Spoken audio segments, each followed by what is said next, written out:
Hello, welcome to Sheffield Board Gamers Podcast. My name is Rick, and I'm joined today by Tom Coldron. Hello, Tom. Hello, Rick. How you doing? Hello. I'm good, thank you. I'm okay. How are you? I'm okay, yes. Thank you for coming on and talking to us. This is episode 59 of the podcast.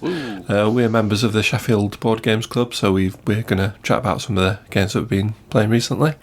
We've got a question of the week, which is not really a question, just a discussion really about reprints, redos and rethemes. So any games that you've got that are the same game basically, but are being reprinted or with a different artwork or a different theme or something. Sometimes it happens, so we'll have a quick chat about the reasons why that happens. But before that, we've had a busy month. In the past month, we went on holiday. Not me and you, me and my my missus. We went to France on holiday for a week. So we spent some time with my parents and went over there. That was good.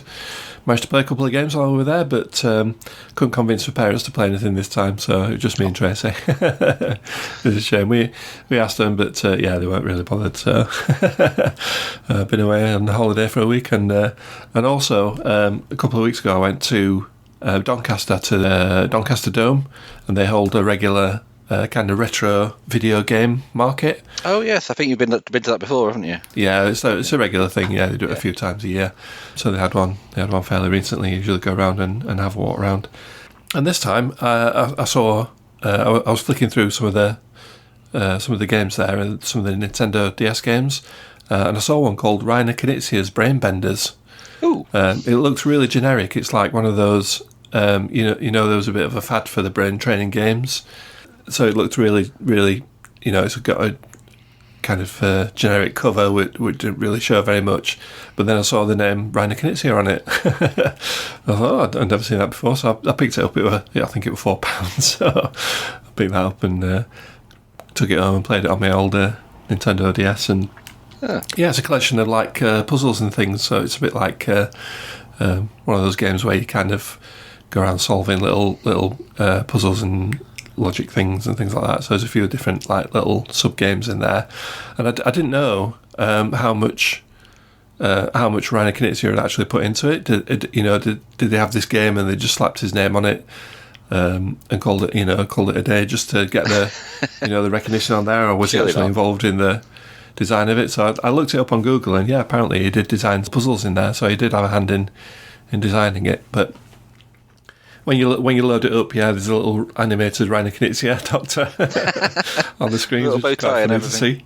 Yeah, unfortunately, there's no voice acting. That would have been quite funny. It's all text, so that would have been good. But you go into it, and there's a few little like mini games there. So I was quite interested to see, if you're a board game designer, obviously he's designed hundreds and hundreds of board games. He's probably got hundreds in his shelves that are ideas and things like that. So if you were kind of untethered from the physical world, you don't have to build something that you can play with cards, or that you can play with a fixed set of components. You're kind of unlimited then, aren't you? You can sort of build anything.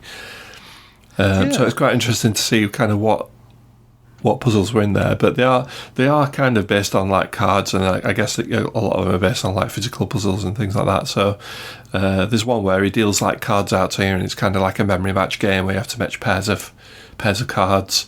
And then there's another one that's a bit like Minesweeper. You remember the old Windows game? Yeah. It's like a grid, and you put flags on it, and you have to get mines. There's one that's a bit similar to that as well. So there's a few different. There's one where you do sums.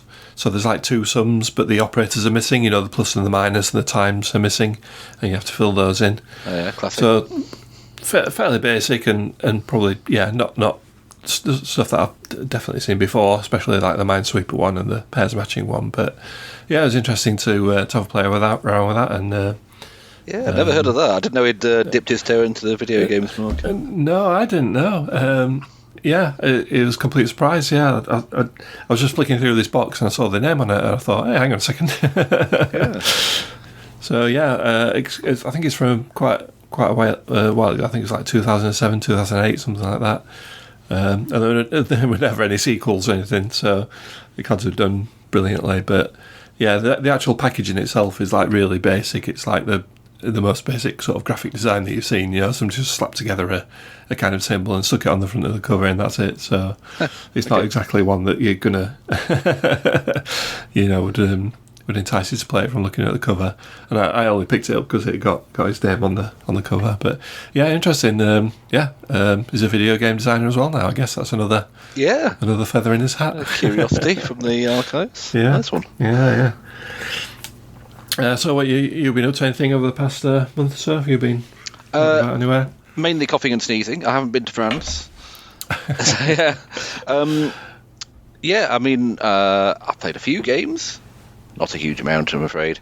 I have been. No, me either. We are arranging a family get-together for February, and I've been told that I'm responsible for games for the for the week. So I have to try and do something with that. But nope, nothing else recently. So is this like a family that you played games with before? Do they kind of know what to expect? Or is it like new people that... Some of them are a bit more gamery than others. Yeah. I know my sister's got a few games, but I don't know about the rest of the family. Yeah. It's a bit tricky when you've got that mix, isn't it? We played like just one with people at Christmas and things. But I don't know, by the end of the week I'll get them all playing Agricola or something. It's fine. Yeah, sounds good. Okay, so shall we move on to some of the games that we played then? So yes, like yourself, I've not played loads of games this month, but I played a few. So one that we took away with us was Pandemic Hot Zone Europe. This is the little version of Pandemic. So if you've played the classic cooperative game Pandemic, that League Hock, this is kind of the smaller version of that. It's like a portable version. Takes about 20 minutes to play. Apart from that, it is pretty much Pandemic. There's not much different really. There's different game wise. It's cut down a little bit. The map's a bit smaller. There's fewer cards in the decks. There's only 3 diseases instead of 4. But apart from that, it's pretty much Pandemic. You get 4 actions a turn, and then you go around. You move around the map, either picking up cubes off the board or curing people, doing the cure action, or you're sort of flying around trying to collect cards to cure the diseases. There's only 3 epidemic cards in this one, so I think in the original there's between 4 and 6, I think, and you can put more in depending on how difficult you want it. So with this one, there's like some little mini expansion where there's like variants of the diseases, so it makes it tougher for them to cure them and things like that. So if you want to make the game harder, instead of putting in more epidemics, you just throw in a couple or 3 of these mutation cards that kind of change the way how you do certain things. So we played that 2-player. And it does what it says on the box reel. We played it in 20 minutes. Yeah, the first game was about 10 minutes because we... Oh, yeah. Go through if you lose, yes. Yeah. We had a couple of outbreaks and we just started again, basically. So we did actually play it twice. I think I mentioned before when we were... In a previous episode when we were talking about variants, that the Pandemic system is really solid and they can do lots of different things with it and it still works. And this is another proof of that. I mean, it's the same... You can do the same thing but shorter. But Yeah, you still get all the great decisions. So you've still got your character with its special abilities. You've got your 4 actions that you do each turn.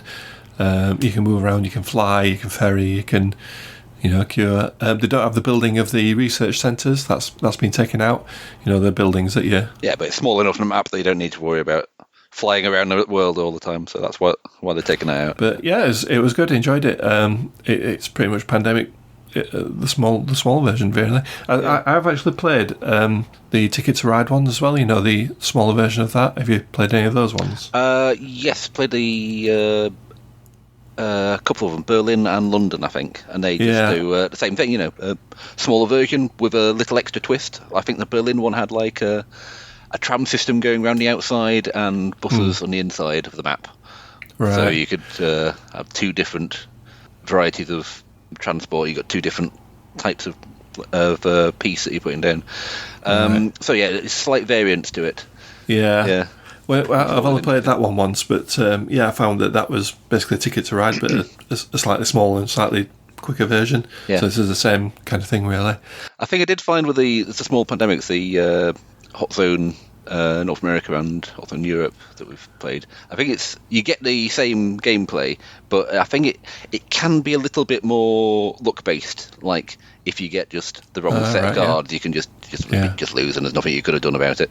Right. So, in a longer game, if you make good decisions, you're probably going to be all right. I mean, there's still a bit of luck, obviously. I mean, but I think there's a little bit more like that. But yeah, possibly, yeah, because like I say, our first game was over fairly quickly. Yeah. We have played, we've played a lot of Pandemic. Me and Tracy, we've played through all the legacy games and sort of a few variants and stuff. So we know what we're doing with it. So yeah, possibly you're right that you can blame the luck. Yeah, it was that quick. Yeah, that we probably it was that quick that we just reset it and played again. But yeah, if you're after a sort of quick Pandemic, you haven't got time for the full version, then it's a good one. I don't know if I prefer it or if it's it just suits a different circumstance, doesn't it? Better or worse than the original one. Yeah. It's just slightly different. Yeah, it's just a quicker version of the same game, basically. So yeah, I would be happy to play either of them, I guess. Pandemic Hot Zone, that was. Shall I talk about a game that I played the other day? Well, this is not a new game. It's not new to me, and it's not new to the world. I think it was designed in 2006, actually. But I don't think I've talked about it before, and it is a nice one. This is... Oh, I'm going to try and pronounce the German name here. Thurn and Taxis. Thurn? I don't know. Have you played this one? No. It is, and this is from like the golden age of board gaming where you could describe something and it sounds like the most boring thing in the world. This is about the German postal service. I know. I'm thrilled. It's so vague, isn't it? But it is really good. It's a simple sort of how do I describe it? Route creation.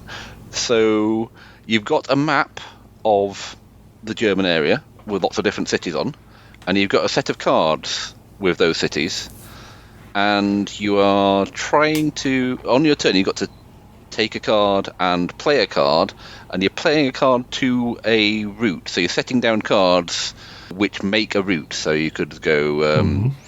Oh, I've got to try and remember the cities now. You could go Brussels, Amsterdam, Rotterdam, Bremen, and that would be a route on the board. And you've got the cards that you put down in order like that. You can put a card at the beginning or the end of your route if it matches a actual route that you could take on the map. And at some point, you can decide that you are turning in that route, and you can place little houses, well, little post offices, I think they are, on the board. The map is divided up into different provinces. So if your route goes through several different provinces, you can decide how to place your post offices. You're either placing out on all the cities in your route of one province, or one from each province that you're passing through. So you got that decision, and you're aiming to try and get various different things. Like you're aiming to try and there's lots of different points available for, like, if you completed all the provinces of this colour and this colour, then you take a tile with some points on it. Or if you get a set of every single colour, you got at least one post office in that colour, so each province has a different colour, then you get another tile with points on it. And if you made a long enough route, then you get another tile with points on it. So if you made a length 6 route, then you take the tile corresponding to the length 6 points. And the first person to take it gets, like, I don't know, 4 points. Second person to get that gets, like, 3 points, or whatever. And the later you are in that, the fewer points you get. So it's encouraging you to do things quickly, but also try and build up big routes, but also try and make the right route so that you get the houses in the right place, and also try and get your house down as quickly as possible, because every house that you've got left at the end of the game, and the game ends as soon as someone's run out, every post office you've got left, sorry, they are shaped like houses, so we kept on calling them houses. So every post office you've got left is a negative point at the end of the game. Right. So it's fairly simple in the gameplay, but you've got to sort of weigh up all these different things in deciding what you're doing. And it's I've played it a few times, both in physical version and on Board Game Arena, and it's a nice little puzzle. I think it's sort of hand management. There's a little bit of jeopardy, because if you're trying to build a really big route and you think, if I get that exact right card, then that would be perfect for everything I wanted to do. I'd be able to complete that and make an 8-length route and put down seven different houses. But I just need that perfect card to come up. And if you ever sort of chance your arm too much and unable to extend your route at all, then you just lose it and it just goes. So, which doesn't happen very often unless someone's been really risky. But yeah. And I know what you're asking. I know you're all thinking out there, why is it called Thurn and Taxis? And I am going to go on a historical digression right now.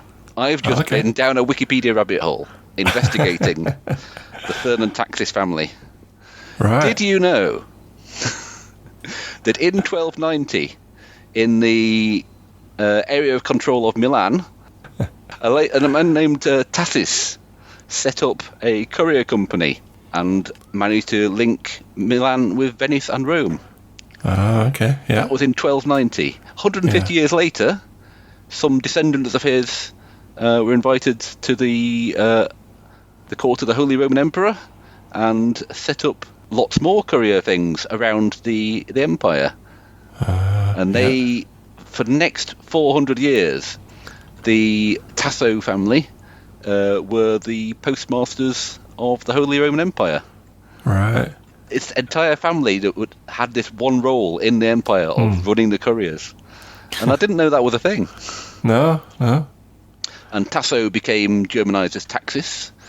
And at some point, in order to get some proper nobility in their name, they persuaded some genealogists to say that they were descended from the Del Torres family, which added Thurn, as in tower, Torres, tower, Thurn, to their name. They probably had nothing to do with the Torres family, but they became Thurn and Taxis. Right, okay. Yeah, and they are, interesting. And even though they don't have anything to do with the German postal system anymore, since 1867, they are still massively wealthy. The current Prince of Thurn and Taxis, Albert Maria Lamoral Miguel Johannes Gabriel First von Thurn and Taxis, was the world's youngest billionaire when he was 8, and in 2008 he was number 11 on the Forbes list of the 20 hottest royals. Wow. I know. So, yeah. He's not even that hot, but he is very rich. So yeah. And it's interesting. It's interesting to hear about that, because I've never heard of that before. And it's an entire family that for 600 years was just in charge of post in Europe. Yeah. And I've never heard of it, apart from through this game. See there? Interesting. Board games, educational. So getting back to the game then. Yes, I was supposed to say. When you're collecting, when you're collecting these cards, how are you getting them? Is it an open? Is it a draft? Yes, there's 6 cards available in a sort of market, and you just pick one of them and then play one from your hand. Yeah. There's also a couple of extra things that you can do. There's helpers that you can use. You can use one per turn, and if you use one of them, then you, instead of picking up one card, you can pick up 2 cards that turn. Right. Or if you use a different one, instead of playing one card, you can play 2 cards that turn. You can suddenly rush a route down that someone else wasn't expecting you to do for a couple of turns, because and get in there first before them. Oh, and the other helper is wipe all the cards in case you don't like any of them. Oh, I don't like them. Yeah. So can you like cut off other people then and kind of take spots that they? No, there's no blocking. So if I've put my post office in a city, it doesn't stop you putting yours in a city. Okay. I can use that city again in another route, but I can't place any more post offices down in it, but I can still go through it.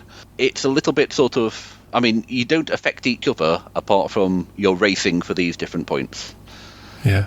And it's all a race game, and you're seeing what other people are doing, and you want to complete this route before they do, so that you can claim that and get the higher number point and things like that. So that's as far as the interaction goes. Right. It was designed by Andreas and Karen Seyfarth? I don't know. That's pronouncing German names again. I shouldn't do that. Who also designed other great games such as Puerto Rico and San Juan. Oh, right. Yeah. Oh, okay. Yeah. They were designed a couple about 15 years ago. So, yeah. Oh, interesting. Yeah, so you probably do the same thing as me, though. If you play a new game, you probably look up like what the like if it's a city or something like that. I usually Google like where it is and what it's famous for and things like that. So yeah, it can be quite interesting some of that stuff. But this was this is all new to me. It's interesting. Yeah, oh, very good. Oh, and Thurn and Taxis basically means tower and badger. Right. Very good. I think that's a good thing about coming to the club, isn't it? Sometimes a lot of people bring the brand new games and want to play the newest hotness, but then there's always going to be some older classic games there as well that people bring in. And... Oh yeah, some classic games are classic for a reason, aren't they? So yeah. Interesting. So mine's an older one as well. So my next one is an older one, and it's been rethemed to a new name and a new sort of artwork and everything, and that's partially kind of what inspired the question of the week. This is a game called Waterfall Park.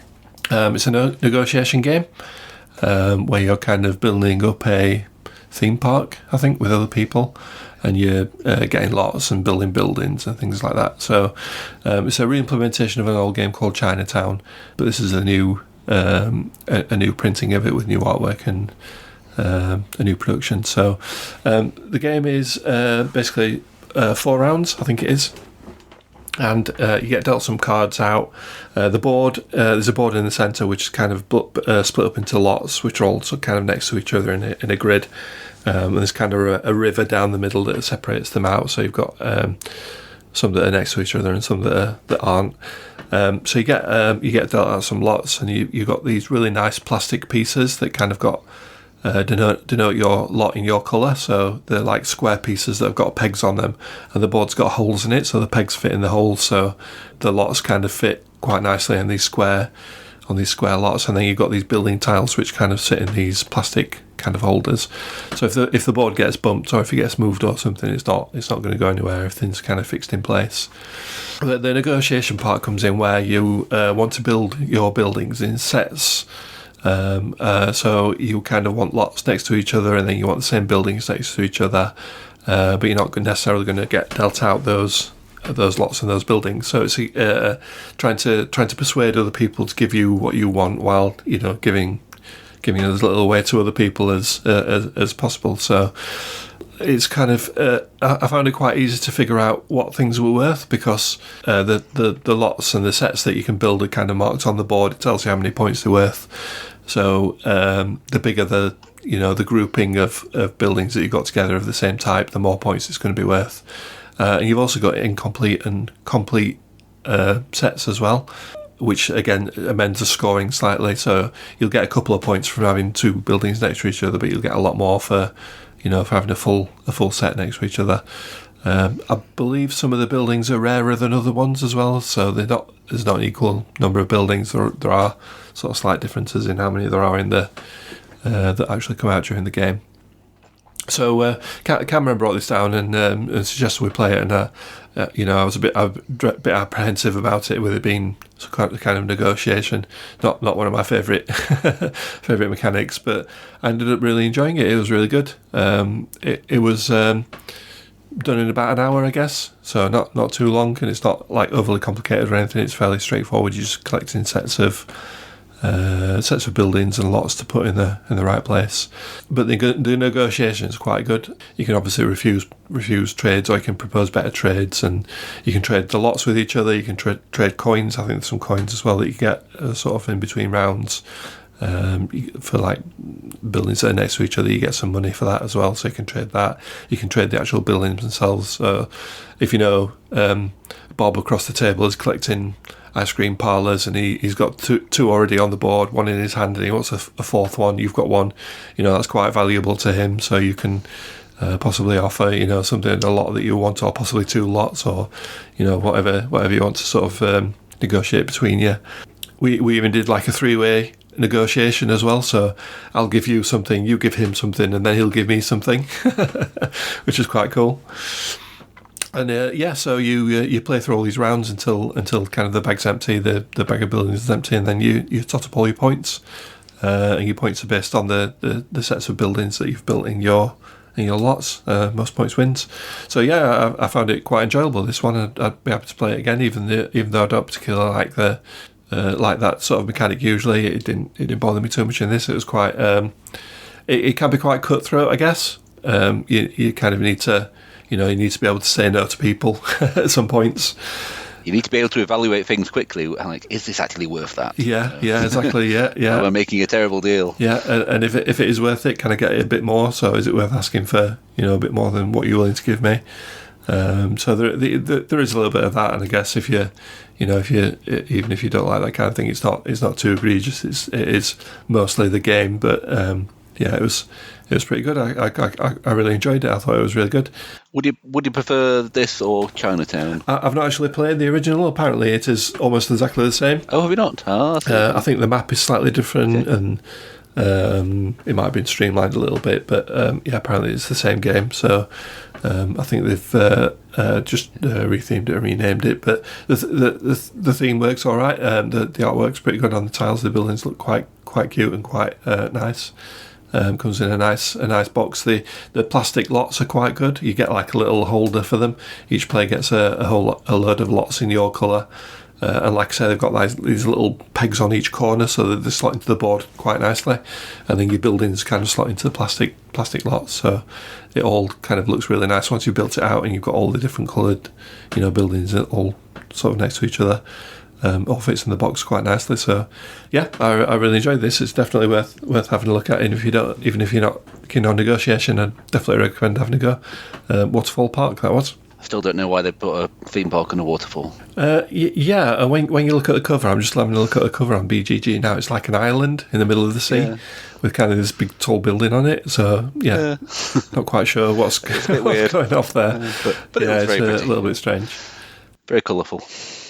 Ooh. We will be discussing Rethemes in a bit, but before that, can I just mention another sort of game-related thing? It's not a game. It's a book. It's The Game Changers, which has recently come out. It's a book by Tim Clare, and it's about. It's not really the history of games or everything about games summarised. It's just discussing.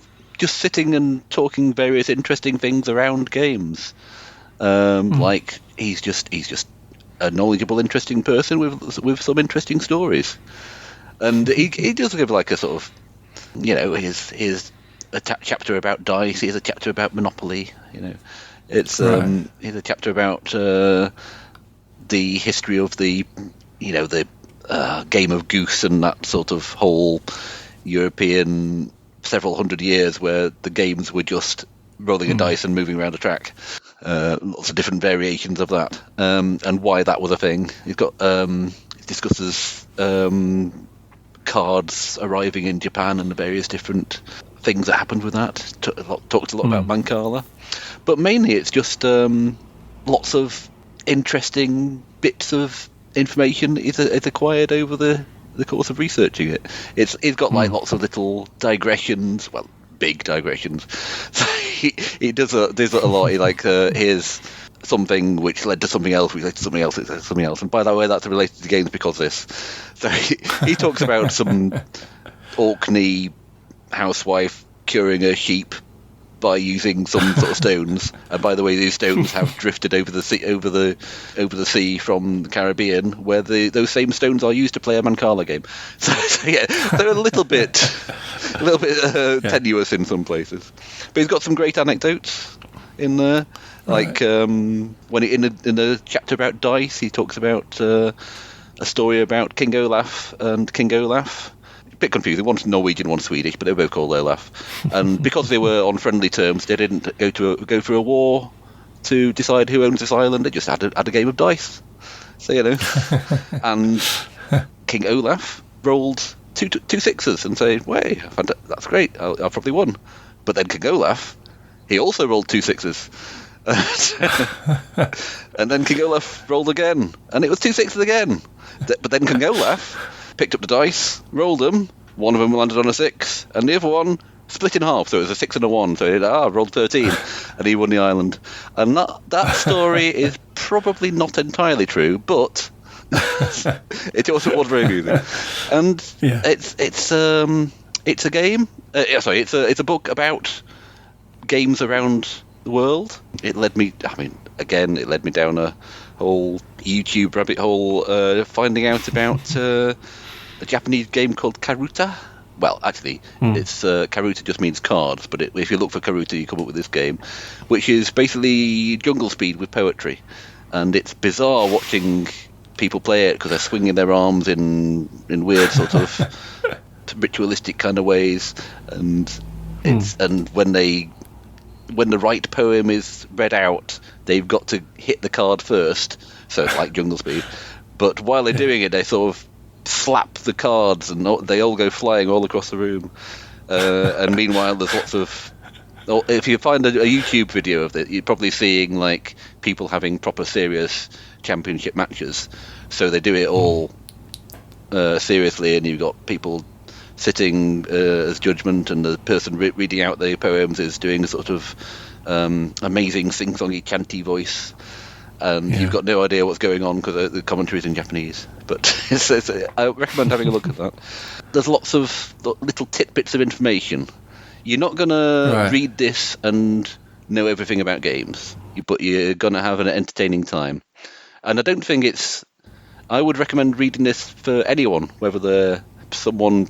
Presumably anyone listening to this podcast is probably quite interested in games. So this book is for you, but also it's for people who have no interest in games at all and have never played anything since they were a kid, but it's just entertaining. And I think it's if you're looking for birthday presents, Christmas presents for your family, then give this. It might explain a little bit to them about what you do in your strange board game hobby.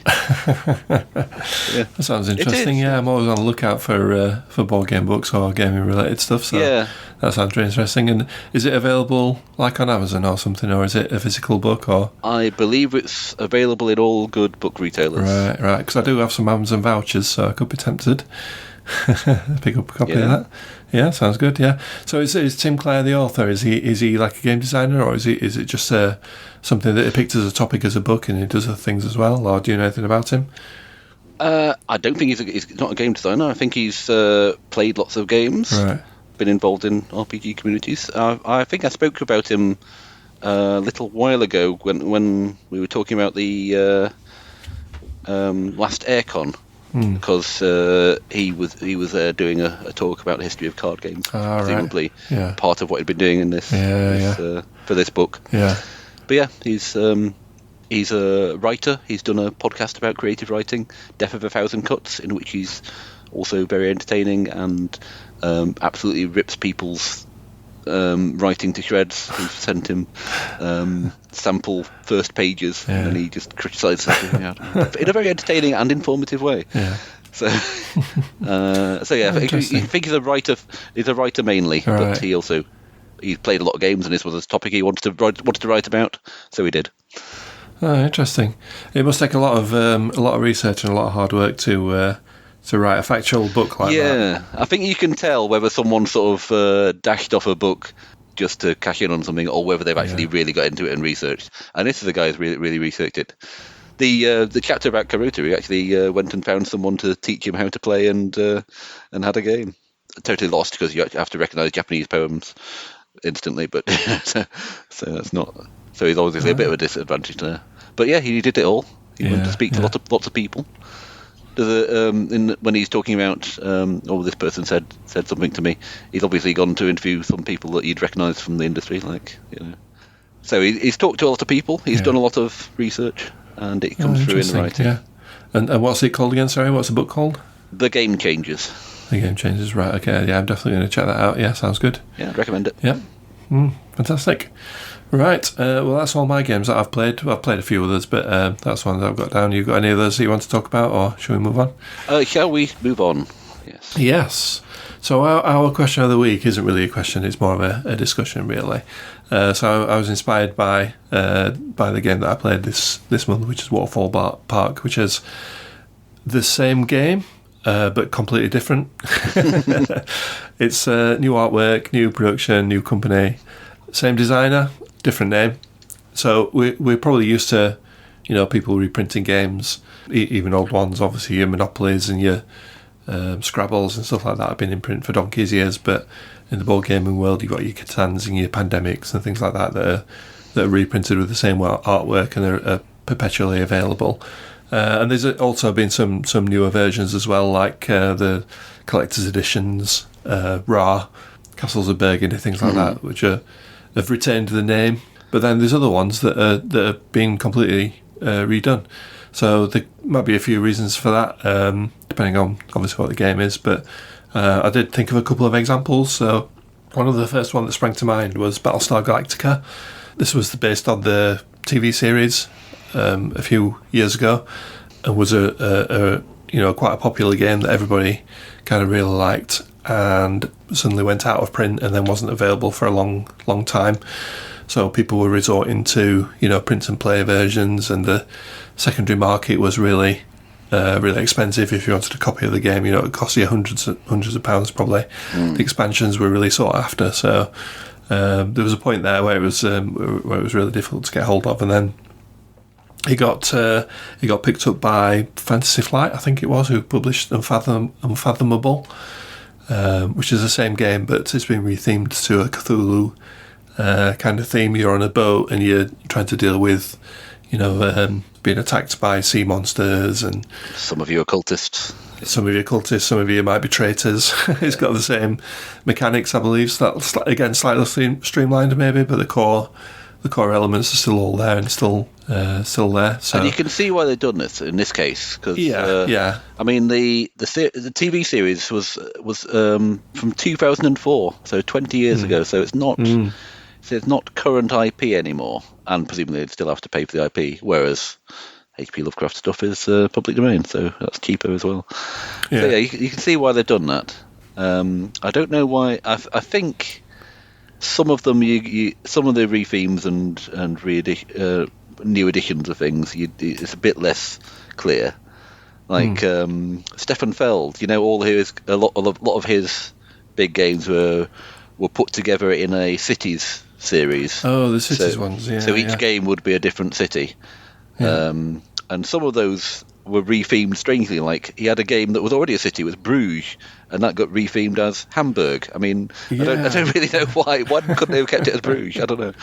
But, that's... and some of his games weren't about cities, so they got rethemed as a city to fit into this series. Yeah, and I believe there are some new games as well that are coming out that have city names that weren't available before, that are brand new. Yeah, that series includes some re-implementations of old games and some new games. So yeah. Yeah, so obviously the one that I played in Waterfall Park, which was Chinatown. Sometimes it's just a retheme to make it look a bit prettier and a bit more, a bit more presentable in the modern age. I guess if you tried to reprint a 20-year-old game now, things have changed in the past 20 years. I presume what they did when they were thinking about what the theme should be is they started off with what would give it an excuse to do lots of really bright colours and make it really poppy and bright. Like, I don't know, theme park or something, But and then suddenly you've got all this new artwork, and now the name doesn't fit, so you have to change the name as well. Yeah. And another one that's being rethemed is Rise of Augustus. So this is another bit of an old... This is the Roman bingo game. Oh, yes. Where it was based in kind of ancient Rome, and you got senators, and you're kind of pulling stuff out of a bag to complete these cards. That got rethemed into Via Magica, which is kind of a generic magic theme. I don't even know what you're supposed to be doing in that one. I've played on Board Game Arena, and it is the same game. But again, it's much brighter, much more colourful. But I don't know. On this one, I probably prefer the original printing of it.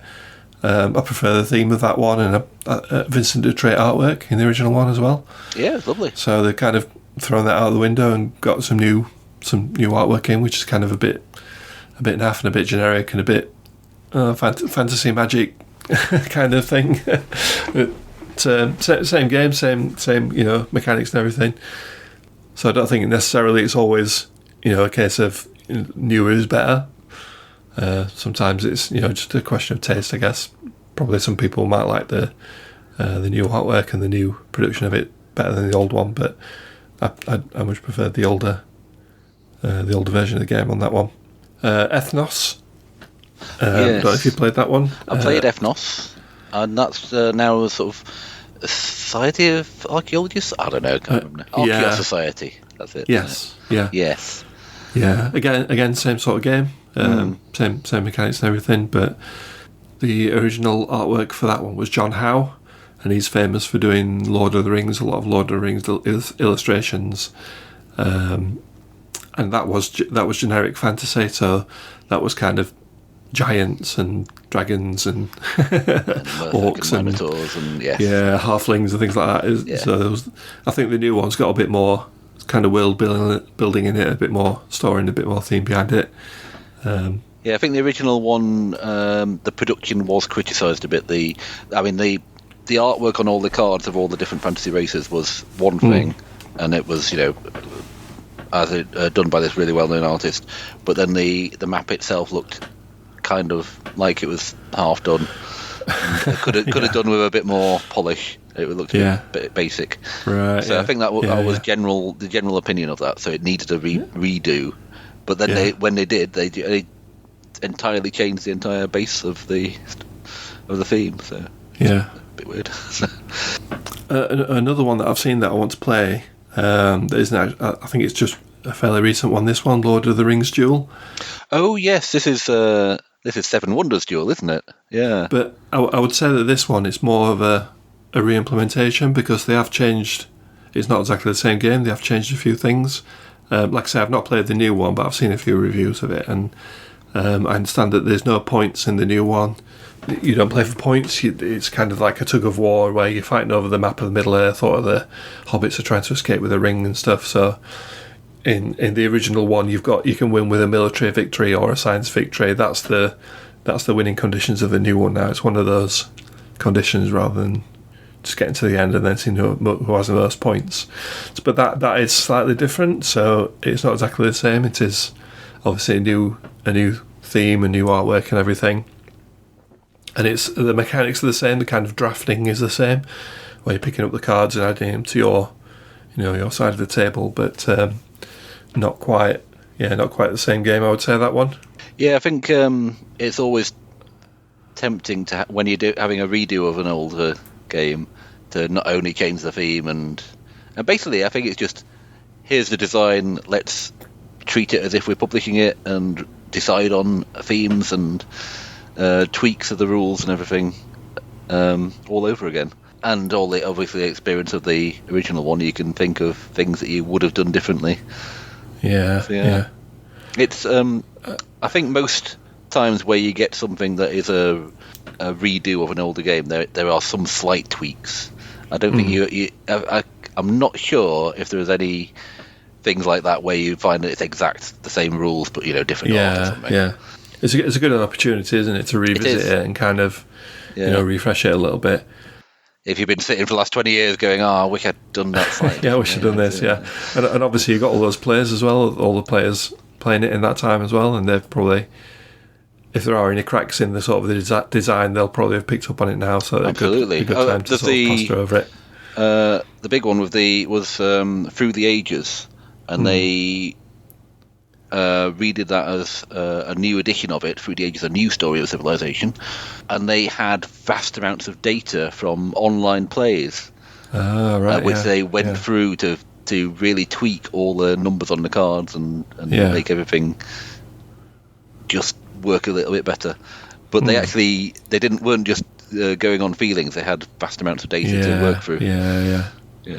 Well, I wonder if the apps kind of help out with that, because I know there's a Seven Wonders Duel app. Oh, I guess it would be. I wonder if they sort of collect. I guess you'd have to look in the agreements in the small print that everybody just ticks and says yes, I agree. But I guess there's some sort of collection of data there where they've seen what strategies people are going down, and if one particular city wins more than other cities, or if this card could do with being slightly more expensive. Yeah, is it overpowered or underpowered or whatever, So there's only so much you can do in development to work out that sort of thing, but all the real data comes from all the playtesting that's happening out in the world. Yeah, so there's a few reasons that we've touched on already that people might retheme and reprint a game with a different name.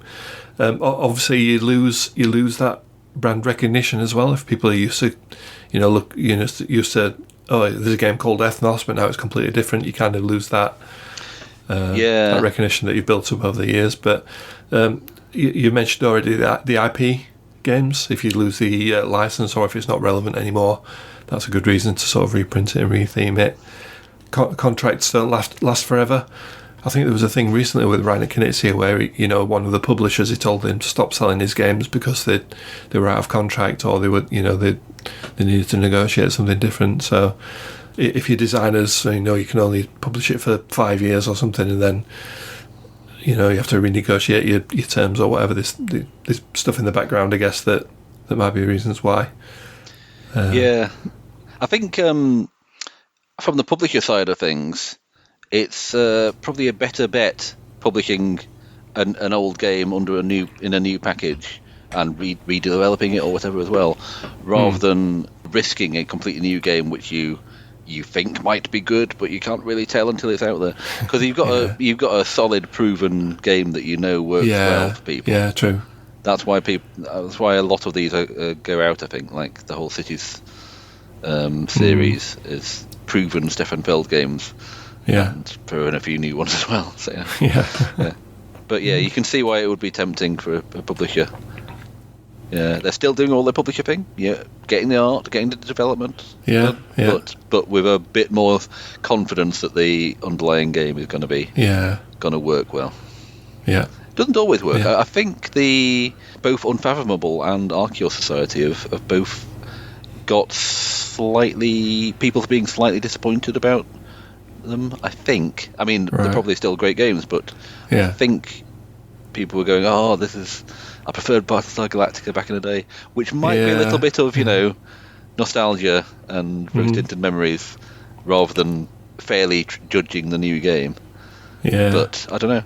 Maybe. I guess that's always a bit of a risk as well, isn't it? With any new game, you might misprint something or have something go wrong with it, and suddenly it's not as highly regarded as the original. People will just say, "Oh, stick to the original instead." Yeah, so there's always a bit of a risk there that you're asking for a comparison as well as Is it as good as the old one? Yeah, is there stuff in the old one that isn't in the new one that I liked and things like that? Yeah.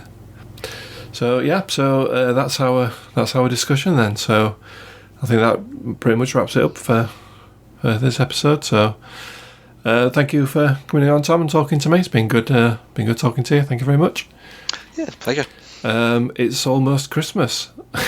Oh my God! It's only a few weeks that we're recording this in the start of December, so the next episode will be January-ish probably. So happy Christmas to everybody. Happy New Year. Hope you get plenty of games played with your significant others. And we'll talk to you on the next episode. So goodbye and have fun. I don't know about you, but I've not thought of any presents at all. I have. I can't get everyone board games, surely. Semi-organised, but we're getting there. Yeah. Okay. Thanks very much, Tom. I'll speak to you on the next episode. And from us here, goodbye. Bye, Rick.